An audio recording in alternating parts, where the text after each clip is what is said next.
म्हणजे तुमच्याच भागातील प्रभाग क्रमांक 20 मधील राजकारण कसं असणार? कारण इथल्या नगरसेविका सुलक्षणा शिलवण त्यांनी सुद्धा सुचवलं की आम्ही मैत्रीपूर्ण लढत लढवणार आहोत. तशीच परिस्थिती आज प्रभाग क्रमांक 9 मध्ये दिसते पलीकडे. तर ही परिस्थिती कशी असणार आहे इथून? एक खरं पाहता तर दोन राष्ट्रवादी काँग्रेस एकत्र झाल्यानंतर ही आनंदाची बातमी आहे, परंतु मैत्रीपूर्ण लढत म्हणणं ती पुन्हा थोडंसं विरजण टाकल्यासारखं आहे.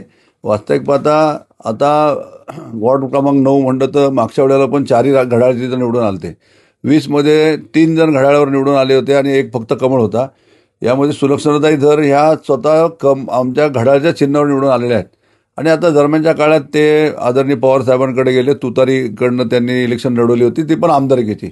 आमची विनंती अशीच असणार आहे की आपण ही मैत्रीपूर्ण लढत तरी कशाला करायची? आता आपण सर्वजण एक झालेलो आहोत, तर त्यांनी थोडंसं थांबावं आणि राष्ट्रवादीचं घड्याळाचं काम करावं. आता ते आमदारकी लेवलचे पुढारी झालेत, तर त्यांना आमच्या शुभेच्छा आहेत, त्यांना पुढे आम्ही मदत करू. दुसऱ्या बाजूने पाहिलं तर भाजपला तुमच्या विरोधात उमेदवार दिसत नाही पहिल्यासारखा, आणि जो दिसतोय त्याच्याबद्दलची भूमिका पहिल्यापासून तुमच्या नागरिक पाहतायत, त्याकडे कसं पाहताय? खरं पाहता तर भारतीय जनता पार्टीचं संत तुकाराम नगरमध्ये कामच नाही आहे आणि गेल्या वेळेला चुकून एक सीट इथं लागलेलं आहे. भारतीय जनता पार्टीकडं उमेदवार नाही म्हणण्यापेक्षा एकच उमेदवार आहे, आमचा परम मित्र यशवंत भोसले, ज्याला 5 वेळा आत्तापर्यंत मी पाडलेला आहे. दरवेळेला मताधिक्य वाढत चाललेलं आहे. यंदाही त्याला जर दिलं माझ्यासमोर तर 6व्यांदा पडेल आणि चांगल्या मताधिक्याने पडेल. त्यात आम्हाला आमच्या सर्व कार्यकर्त्यांना खात्री आहे. माझा मतदार हा सुज्ञ सुशिक्षित आहे, त्यामुळे किती घासा फाडला त्याने तर त्याचा काही उपयोग होणार नाही. प्रभाग क्रमांक 20 मधील नागरिकांना येणाऱ्या इलेक्शन बद्दल काय आवाहन कराल?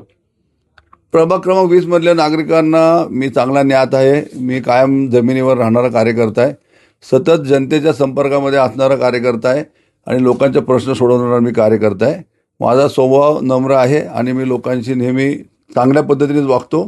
त्यामुळं नागरिक मला त्यांचा मुलगा, त्यांचा भाऊ, त्यांचा मित्र या पद्धतीने वागणूक देतात आणि मला विश्वास आहे की माझी जनता, मग ती कासरवाड्याची असो, हाफकिनची असो, नाणेकर चाळीतली असो, संत तुकाराम नगरची असो, वल्लभनगरची असो, ही तमाम जनता माझ्यावर प्रेम करते आणि आम्ही निश्चित या प्रेमाचं विजयामध्ये रूपांतर करून दाखवू. चारीचे चारही घड्याळावर निवडून येतील आणि अजितदादांचे हात बळकट करतील.